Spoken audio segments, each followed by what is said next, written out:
Imagine you're a journalist and a story like this comes to your table.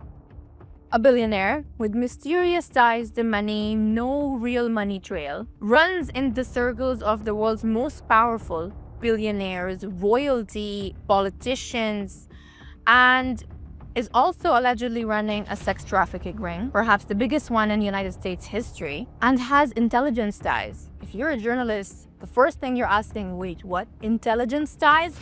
All this and intelligence ties? I am gonna find out more about this story. And every mainstream media journalist would be camping outside this person's apartment, everyone involved in this case apartment, just everywhere. The story would be everywhere. The noise would be crazy. But it's actually the opposite. This is the most covered up, the most hush-hush story. Even when you search about it on Google, the words are so careful. The Epstein files do not exist. Nothing exists. This is all just fake. But in this whole case, what people are forgetting are the victims. And perhaps if this case would be given its due respect by the authorities and the media, many of these victims would not have been abused in the first place. They would have been saved. And because of this silence, today as well, many victims may still be abused. So we need to start this series with the most important part about it. Because crimes were committed, and they were committed to children. And that is very serious. I'm Fatma Zuhur, and welcome back to Decoded by Far Media World.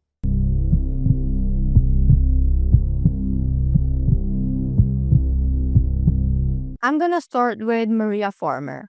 She was the first alleged victim of Epstein and Ghislaine Maxwell, and she came forward first in 1996 and then in 2002. Epstein and Ghislaine met her in New York around her art school. She was an art student. Epstein and Ghislaine allegedly only targeted minors. They met her and expressed interest in her art career and offered to kind of further her in her career and help her out a little bit. To a young girl, that feels like a dream come true. The New York's creme de la creme is approaching me. That means that I must be talented. I must have something special about me. So I have to look into this. Or that's what Maria thought.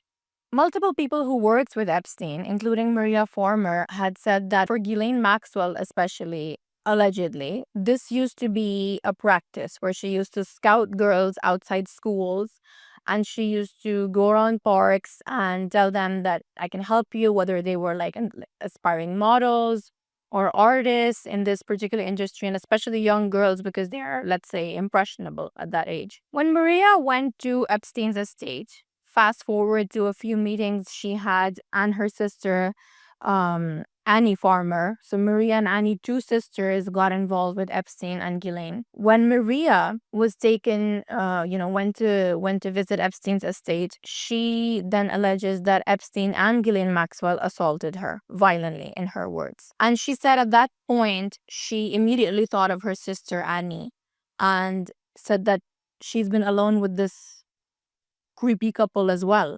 So maybe this happened to her too.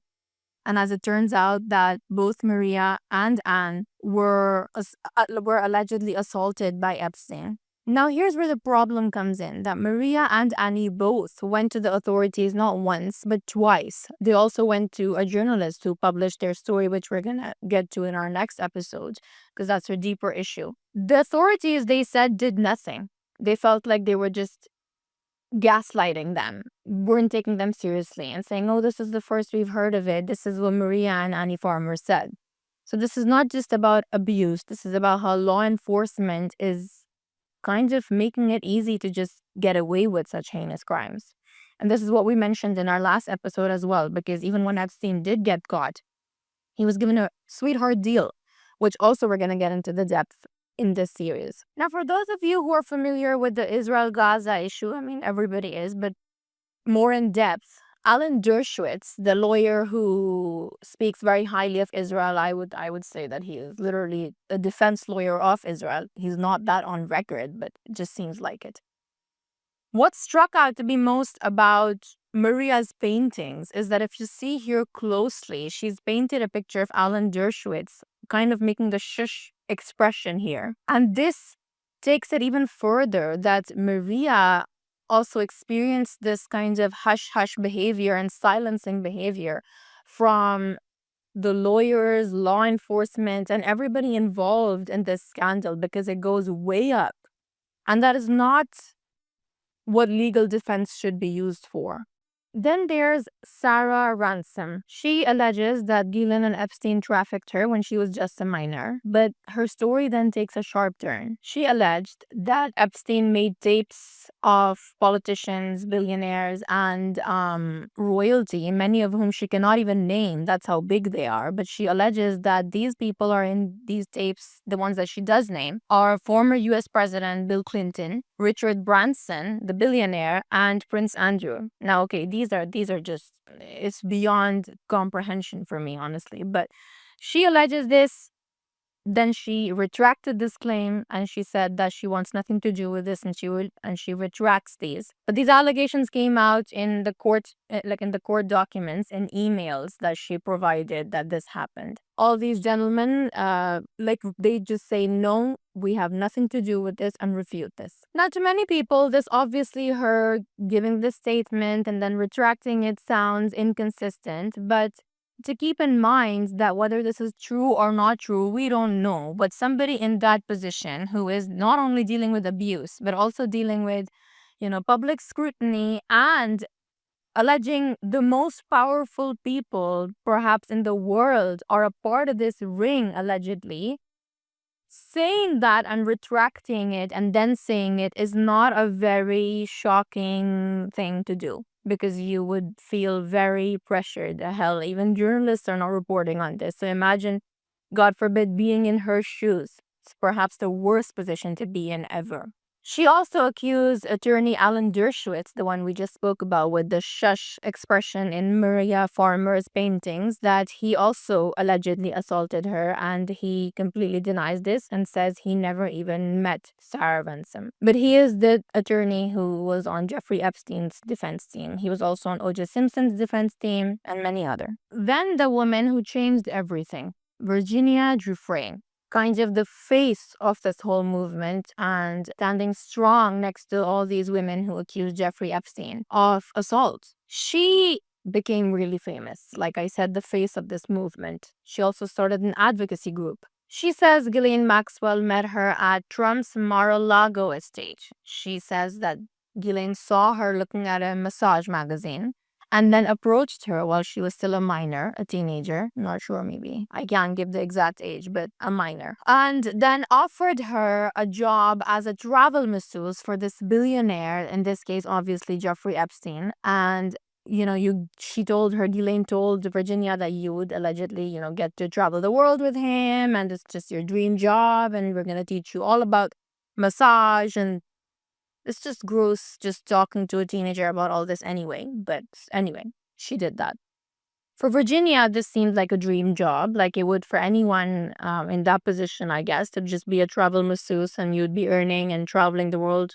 Virginia then accused Jeffrey Epstein, Ghislaine Maxwell, and Alan Dershowitz, and Prince Andrew.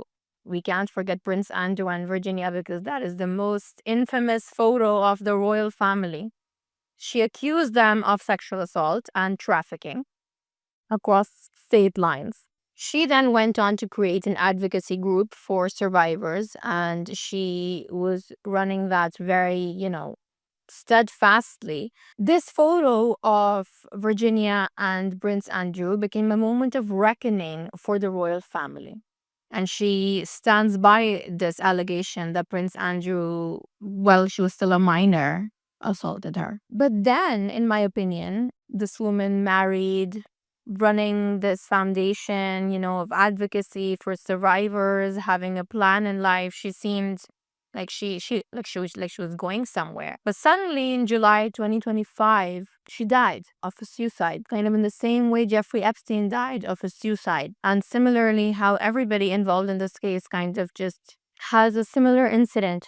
Now, of course, there are many other victims. In fact, I think many of these girls who were lured into Epstein's circle of power also came forth and said that they were then became a part of Ghislaine's team of recruiting more girls, and this is how trafficking rings work. Everybody knows that. But a lot of this could have been stopped again if the authorities would have done their job, if the media would have done their job, and this cycle of abuse just then wouldn't have continued. So it is our job to hold the power accountable.